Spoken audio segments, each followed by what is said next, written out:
Global migration. Global migration, moving from one place to another, is a protected human right. The freedom to move is so precious that is a protected human right. Migration. Migration means crossing the boundary of political or administration unit for a certain minimum period.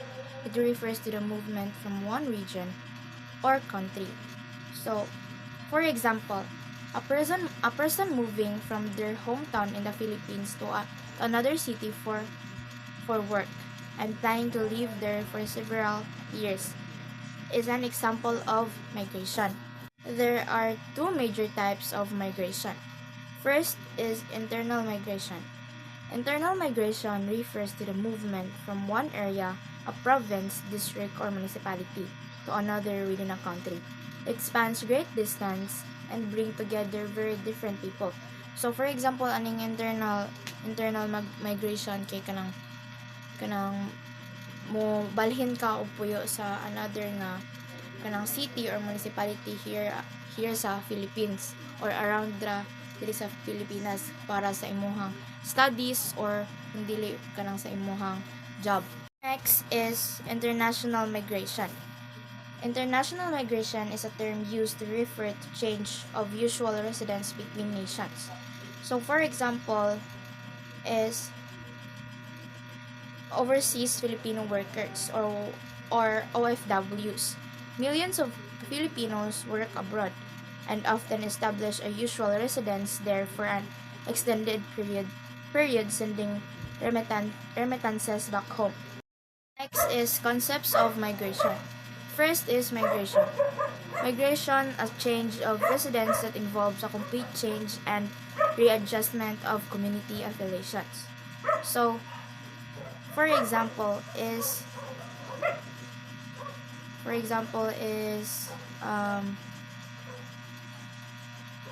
a person from a rural farming community in the Philippines moving to a highly urbanized city like Singapore to work in the tech industry. They would need to adjust to a new culture, make new friends, and find new social support system. So that is the example of migration. Number 2 is movement. Movement, a change of residence while retaining same jobs, usual relationship, and community ties. So ang movement kay kanang for example like nag-ilis ra siya og kanang gipuy-an pero the same ra gihapon ang iyahang work ug iyang friends niya kanang mga kanya sa ilahang community. Next is international migration. First is immigration. International movement of people into a destination country of which they are not natives or where they do not possess citizenship in order to settle or residence there.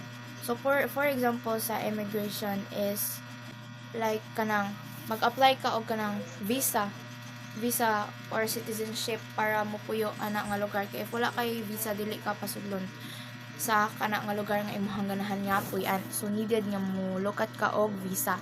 The next one is immigration. Is the act of leaving a resident country or place of residence with the intent to settle elsewhere. So for example sa immigration, a Filipino citizen who sells their property in the Philippines and moves to the United States permanently from the Philippines perspective.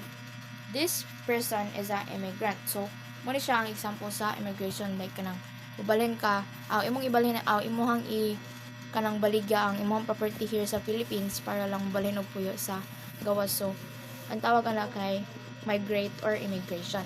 This is migrate. Migrate is all about the moving. Think move. This is the general term encompassing both immigration and immigration. So for example, people migrate for various reasons including economic opportunities or political stability. Many Filipinos migrate to another country in search of better lives for their families. So ang migrate kay is like the same ra gihapon sa immigration of immigration. So kay kanang kasagaran sa mga Filipinos kay mobalhin sa kanang gawas para mangita og kanang nindot nga kanang pangita sa ilahang para sa ilahang family or work. There are categories of international migrants. First is temporary labor migrants. So temporary labor migrants is These are men and women who migrate for a limited period to take up employment and send money home. For example, a Filipino working as a domestic helper in Hong Kong on a 2-year contract with the intention of returning to the Philippines after the contract ends or renewal. Many overseas Filipino workers fall into this category. So, sagaran sa mga OFW kay once nga mahuman ng ilahang contract kay mobalik sila diri sa Pilipinas. Nga magpadala sad sila og kwarta para mabayaran ng ilahang mga expenses or ang ilang gipanggasto sa paglarga nila. Next is highly skilled and business migrants. These are people with qualifications and managers, executives, professional, technicals, or similar who move within internal labor markets of transitional. So, for example, a Filipino IT professional with specialized cybersecurity skills who is recruited by a multinational tech company in Singapore and moves there for a permanent position, or a Filipino doctor accepting a job at a hospital in Middle East. Irregular migrants. These are people who enter a country usually in search of employment without the necessary documents and permanent. So, for example, a person who overstays their tourist visa in a foreign country to work illegally, or someone who enters a country without official authorization to seek employment. Next is refugees. This is a person residing outside his or her country of nationality who is unable or unwilling to return because of a well-founded fear and persecution on account of race, religion, nationality, and membership. So, ang meaning nga nila, kanang nakadecide ka nga kanang maato sa lain nga country because kay dili nakaganahan balik sa imong kagalingon ng country because kay kanang ang religion or something nga ay kanang mga nahitabo nga dili kaganahan nga maimuhang ma-face. Next is asylum seekers. These are people who move across borders in search of protection but who may not fulfill the strict criteria laid down by the 1951 Convention. So, for example, an individual who arrives at a border or in a foreign country and requires protection claiming persecution in their home country. Next is forced migration. This includes not only refugees and asylum seekers but also people forced to move for environmental catastrophe or development. So, for example, like nay nahitabo nga kanang dili mao sa imong gipuy-an nga kanang lugar, so kailangan jud nimo nga mobalhin or something nga kanang for example landslide, so kailangan nimo nga mobalhin sa lain nga place para sa inyong para sa safety sa imong family. Next is family members. This refers to migration to join people who have already entered an immigration country under one of the above categories. So, for example, the spouse and the children of a Filipino highly skilled migrant who has already settled in Canada, migrating to join them after their visa applications are approved. So, next is return migrants.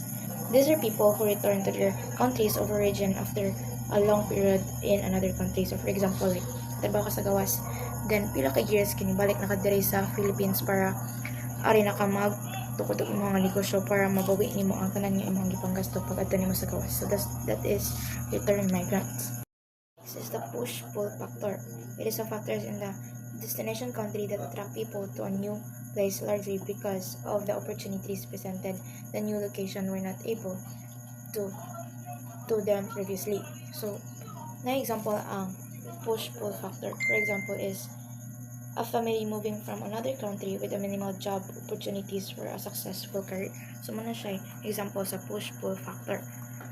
So, a push factor refers to condition which force people to leave their homes. So, kaning push-pull factor kay kana makapa-force sa mga tao na makapahawa sa ilang balay for the good of opportunities. And next, a person who would typically move because of disasters. And lastly is places that experience a feminine war, conflicts, and highly unemployment would contribute to the push factors that trigger for that country's residents. Push and pull factors of migration. So, for the push factors, lack of service, lack of safety, high crime, crop failure, drought, flooding, poverty, and war. So, that are the push factors. So, for the pull factors is more wealth, better service, good climate, safer, less crime, higher employment, political stability, more fertile land, and lower risk from natural hazard. So next is why do people migrate? So there are three factors of global migration. So first is economic migration, second is the social migration, and third is political migration. So for the economic and social migration are likely the same. So it is the movement of people from one country or region to another for better employment, higher wage, higher wage and improved living standards. So for the political migration, it is like voluntary movement of people driven by political factors like war, violence, persecution, or oppressive of government policies. So next are the causes of migration. So the following are the causes of migration. So first is disparity of income, employment, and social well-being. Second, the difference on demographic pattern with regards to fertility. Third, rapid increase in cross-border flows. Fourth, a catastrophic such as war or environmental degradation. And lastly is the migration may lead to international communicative network which affect economic relation, social and political institution. So that are the five causes of migrations. So next is the history of overseas Filipino employment. So ang labor migration kuno kay has been existing for at least 400 years. So gabase rin siya sa historical accounts. So leading back to the Spanish colonial period. So during which native manship in Philippines. So ang kani ko nung Acapulco galleon trade, kuan siya kanang ship ni siya. So ang route ani niya is from Manila to Spain in Mexico. So mao na siya. Diya nagkuha ng labor migration. So next is the history of overseas Filipino employment. So pag prehistoric 28th century, so even before Filipinos engage no? So ang mga ilang engage ng work kay seafaring, trading, and labor migration. So sa kuha na rin siya, Asian countries. So mao ko na ni ang early migration as Filipinos sa overseas employment culture. Next is the common reasons why Filipinos work abroad. So first is poverty. So ang mga Filipinos kay would rather work abroad than our country because tungod kay pobre sila, no? Tas ang Pilipinas ba kay low wage tas una silang abroad na sila kay para maka-escape sila sa poverty. So mo ang first reasons nganong ang Filipinos would rather work abroad. So next is the unemployment and low wage. So mas dako kunog opportunities makita sa other countries, no? Kay kuan ngadto anang usa pa kay higher wage ngadto tas stable job. So mong choose sila ngadto no kay para lagi maka-earn sila money para makasuporta silang pamilya, para ma-escape sila sa financial hardship. So that's why. So next is curiosity.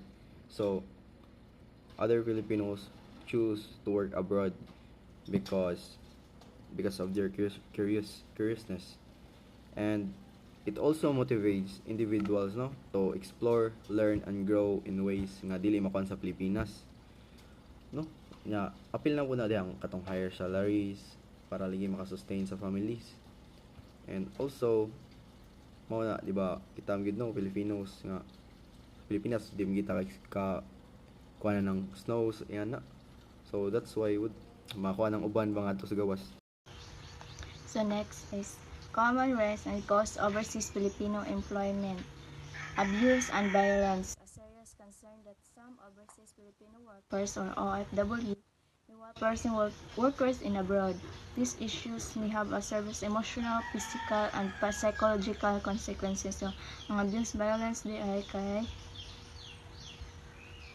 ang abuse violence is a serious problem that some OFWs may experience while working abroad.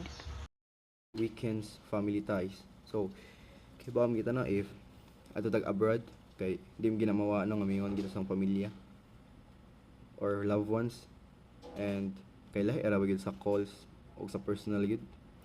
So, for the kuan po ng mga papa kay more mamiss nila ang birthday silang anak or graduation tungod kay nagdi sila kauli kay napay trabaho para ma-provide sa ilaha. So mo na disadvantage if mo work kag abroad, pero naa pa advantage o gato ka kay di ba high salary, more stable jobs. So, good day. I'm Lizanie Mangas. So, my topic is all about sustainable development. So, sustainability involving methods that do not completely use up or destroy natural resources, able to last or continue for a long time. So, ang sustainability means using natural resources in a way of they are not completely used up or destroyed. It also means something that can last or continue for a long time. So, next is stability. The quality or state of something that is not easily changed or likely to change. So, ang stability means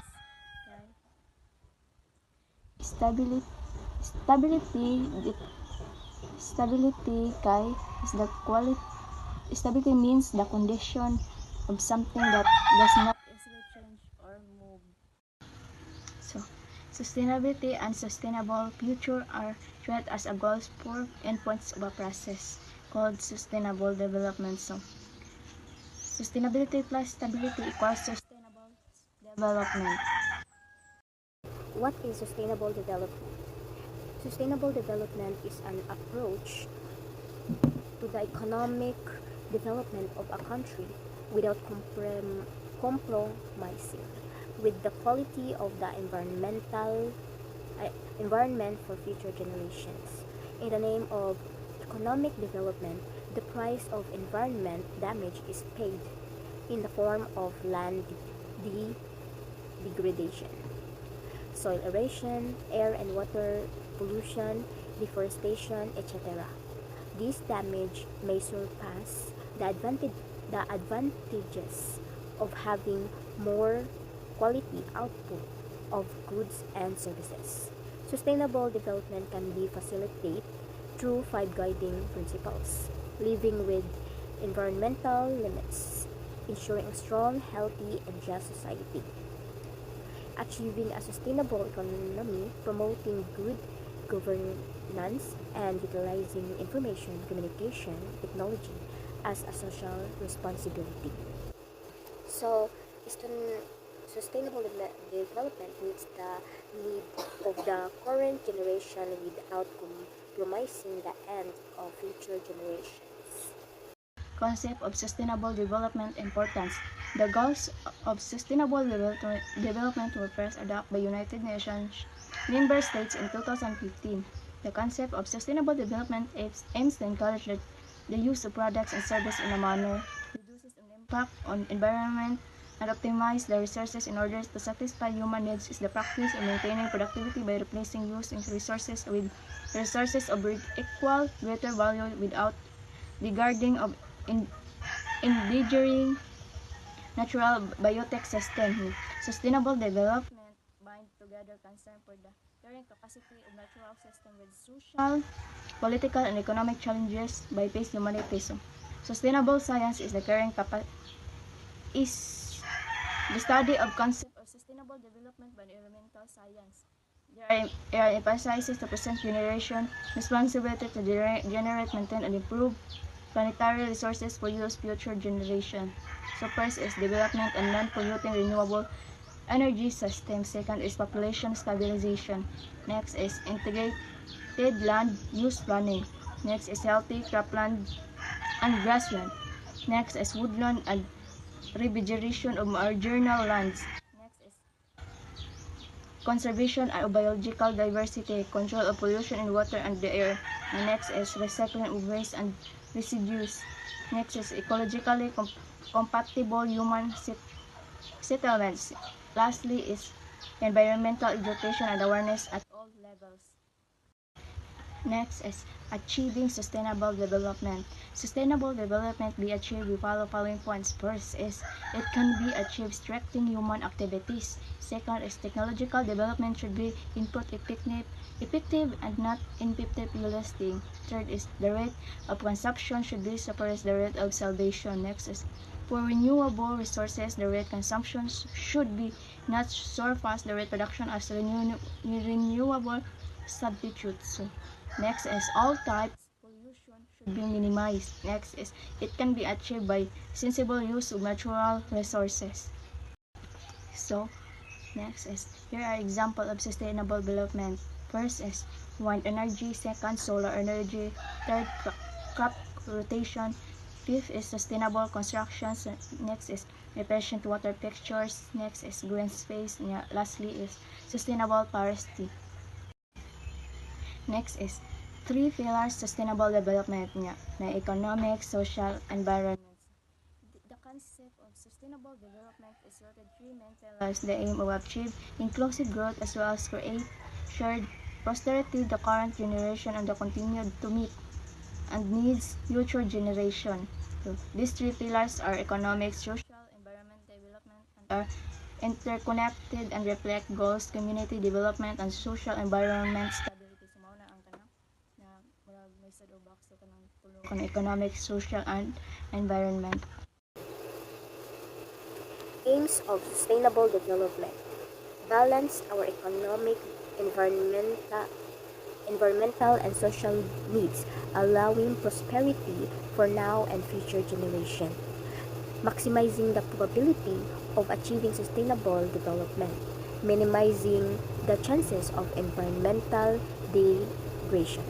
So it's all about striking a balance between economic growth, environmental protection, and social needs so we can have prosperity now and in the future. Think of it like managing a business, the planet, and the people at the same time. So the principle of sustainable development are respect and care for the community of life, improve the quality of human life, conserve the earth's vitality and diversity, minimize the depletion of non-renewable resources, keep within the earth's carrying capacity, change attitudes and practices, enable communities to care for their own environments, provide a national framework for integrating development and conservation, create a global alliance. So, these are like guiding rules. Respect community life, improve human quality, conserve Earth's diversity, minimize non-renewable resource use, and create a global alliance. It's like a sustainability title. So the principle of sustainable development. This graphic, this kaning tulo ka ay kaning mga circle is meaning nila is kanang this one's a visual presentation of how environment, society and economy are all connected. Imagine these circles overlapping, showing how they affect each other. Sustainable Development Goals. The Sustainable Development Goals, SDGs, or global goals, are a collection of 7 interlinked global goals designed to be a blueprint to achieve better and more sustainable future for all. The SDGs were set up in 2015 by United Nations General Assembly, or UNGA, and are intended to be achieved by the year 2030. They are included in a UNGA resolution called the 2030 Agenda, or what is colloquially known as Agenda 2030. The SDGs were development in the post 2015 development agenda as a future global development framework to succeed the Millennium Development Goals, which ended in 2015. So, the 17 SDGs are no poverty, zero hunger, good health and well-being, quality education, gender equality, clean water and sanitation, affordable and clean energy, decent work and economic growth, industry, innovation and infrastructure, reduce inequality, sustainable city and communities, responsible consumption and production, climate action, life below water, life on land, peace, justice, and strong institution, and partnership for the goal. So, the UN set the UN set 17 goals for 2030 to make the world a better, more sustainable place. Think of it's like global to-do list. So the Sustainable Development Goals. So number 1, end puberty in all its form everywhere. Puberty is defined as income less than 1.25 USD per day. The target for this goal includes a world where the poor are not vulnerable to climate change and have equal rights to economic resources. Economic growth must be inclusive to provide sustainable jobs and promote equality. This goal aims to eradicate extreme poverty by 2030. So, the aim is to eradicate poverty in all its form by 2030. No more struggling to make ends meet. Number 2, end hunger. Achieve food security and improve nutrition and promote sustainable agriculture. Many still suffer from hunger and malnutrition around the world, mostly women and children. The food and agriculture sector offers key solutions for development and is central for hunger and poverty eradication. Targets for this goal include ending malnutrition, protecting small farmers, protecting the genetic diversity of crops produced, and investing in research to make farmer more productive.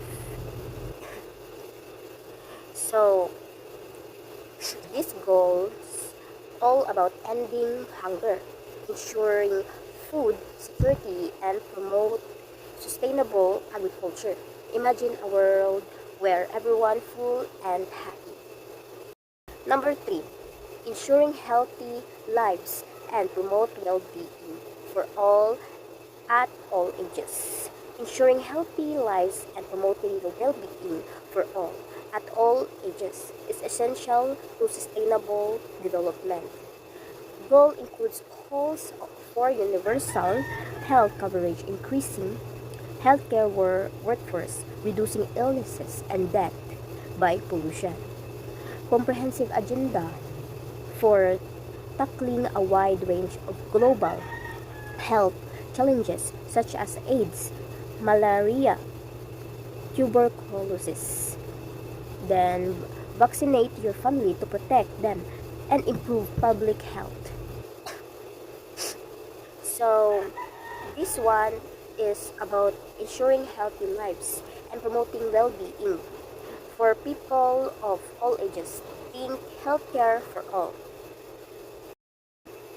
Number 4, ensure inclusive and equitable equality education and promote lifelong learning opportunities for all. So obtaining a quality education is the foundation to improving people's lives and sustainable development. Targets for the goal include the need for access to university level education, vocational training and entrepreneurial skills. Help children in your community to read. So, the focus of this goal is on providing inclusive, equitable, quality education for all. Think universal access to schools and learning. Number 5. Achieve gender equality and empower all women and girls. Gender equality is not only a fundamental human rights, but is necessary foundation for a peaceful, prosperous, and sustainable world. Target from this goal include freedom from discrimination and violence, ensuring equal share of leadership opportunities and responsibilities for women as well property ownership. Several references are made to national opportunities and in interpreting this target. Call out 6 language and behaviors. Number 6. Ensuring availability and sustainable management of water and sanitation for all. Clean, accessible water for all is essential part of world we want to live in. Basic water scarcity affect 40% of world population. Target for this goal include program and provide access to basic technologies like toilets of latrines as well as protecting ecosystem that provide water, avoiding wasting water. Number 7. Ensuring access to affordable, reliable, sustainable, and modern energy for all. Energy is central to nearly every major challenge and opportunities. About 1.3 billion people globally have no access to electricity. Target from this goal emphasis as a conversation to renewable sources and dramatic improvement in efficiency anywhere. Use only energy efficient light bulbs or appliances. Number 8. Promote sustained, inclusive, and sustainable economy, grow well and productive employment and decent work for all. Sustainable economic growth will require societies to create the condition that all people to have quality jobs. About 75 million people between age of 15 and 24 are estimated to be unemployed and out of school globally. This goal target closing that gap using innovation as well as separating growth from ecosystem degradation. Number 9. Build resilient structure, promote inclusive and sustainable industrialization and foster innovation.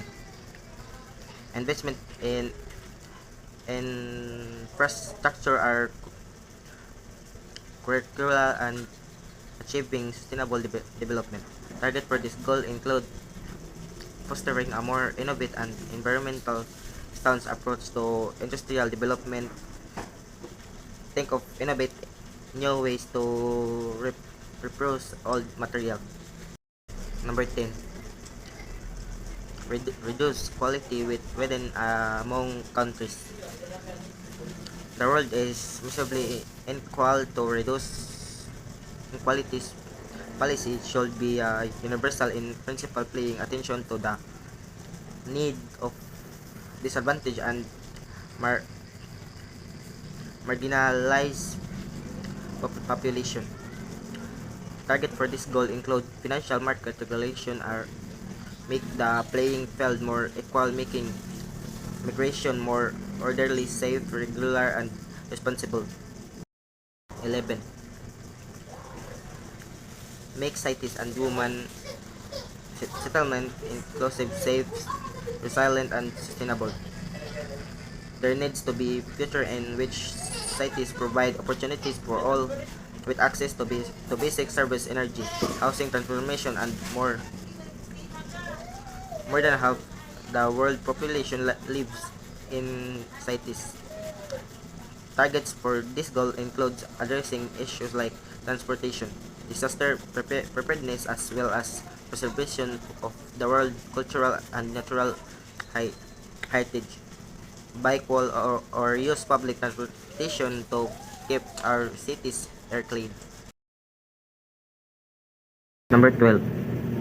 Take argument action to combat climate change and its impact. Climate change is a global challenge that affects everyone anywhere. This goal has asterisks as it references the Agreement of December 2025, which guides national to joint commit to limit global warming to not more than 2 degrees Celsius. Educate young people on climate change to put them on a sustainable path early. Number 14. Conserve and sustainably use the oceans, seas, and marine resources for sustainable resources. So, careful management of these essential global sources is a key feature of a sustainable future. The world's oceans are overfished, underprotected, and stressed from climate change and pollution. The target for this goal includes research, learning to find out more about what lies beneath the ocean, so as the better save them. Avoid plastic to keep oceans safe and clean. Number 15. Protect, restore, and promote sustainable use for terrestrial ecosystems. Sustainable managed forests combat the desertification, halt and remove land degradation, halt biodiversity loss. This goal target halting the threat to living ecosystems and biodiversity on land, plants a tree, and help protect the environment. So, this target reducing food wastage, cooperate sustainability and educating on lifestyle choices. Then encourage recycling of paper, glass, plastic, and aluminum. So number 16, promote peaceful and inclusive societies for sustainable development. So achieve access to justice for all and building effective accountability institution at all levels. Targets for this goal include reduction of violence and torture, reduction of corruption, as well as creation of institution and government that work for everyone. Use your right to elect the leaders in your country and local community. So, this is focuses on promoting peace, justice, and strong institution. Targets include reducing violence, ending torture, reducing corruption, and creating institutions that work for everyone. Tani kay naka-emphasize siya sa access to justice and building effective accountability institution. Number 17. Strengthen the means of implementation and revitalize the global partnerships for sustainable development. So every country and every sector has a role to play in achieving the SDGs. This goal target ensuring that countries have what is needed in achieving the rest of the SDGs, such as funds, capacities, and technologies. The goal emphasizes the needs for partnership and collaboration. So, so, so kani is it highlights the importance of partnership for achieving sustainable development. Every country and sector has a role in achieving the SDGs. Targets ensuring countries have needed resources like kanang funds, capacities, and technologies. Implementation and support. Implementation of the SDGs started worldwide in 2016.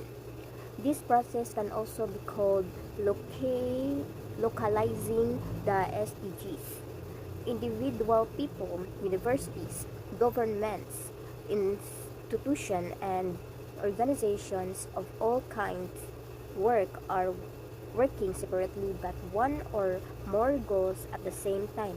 Individual government must translate the goals into national legislation.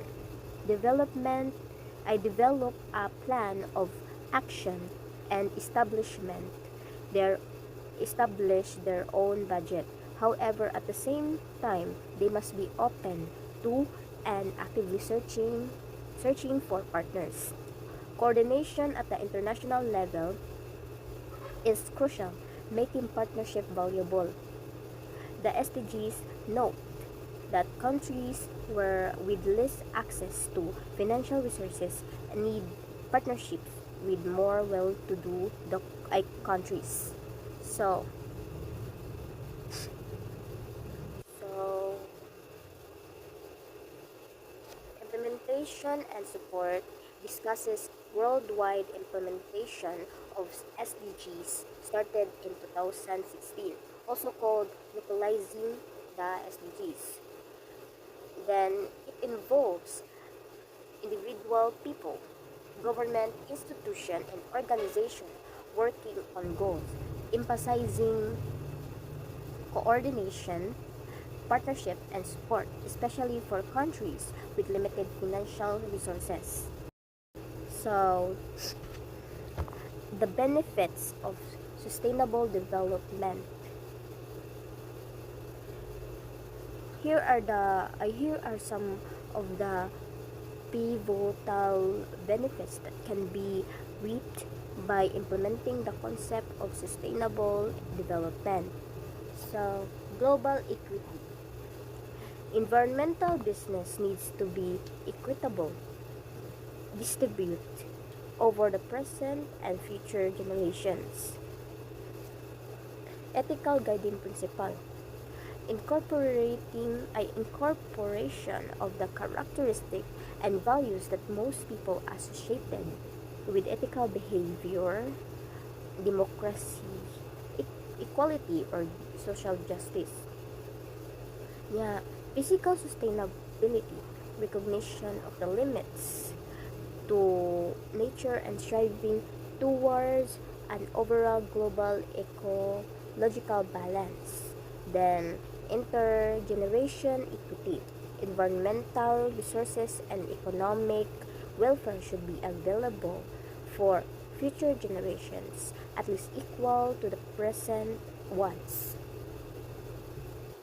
So, so the outline benefits across economic, social, and environmental aspects. So, kaning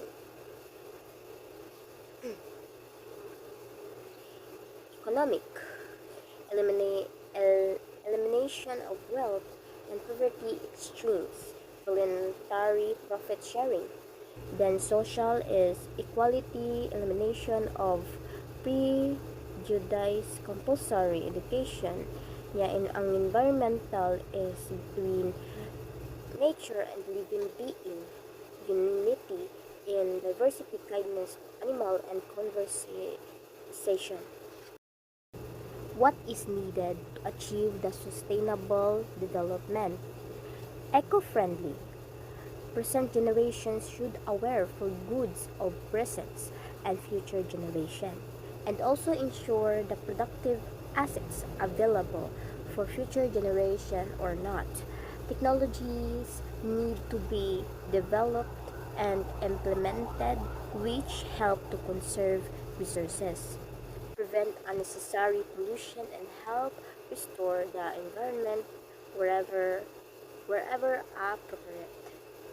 So, the least scheme needs kanang eco-friendly approaches, awareness of present and future generations idea, ensuring productive assets for future generation, yeah, developing technologies for resource conservation, then preventing pollution and restoring the environment.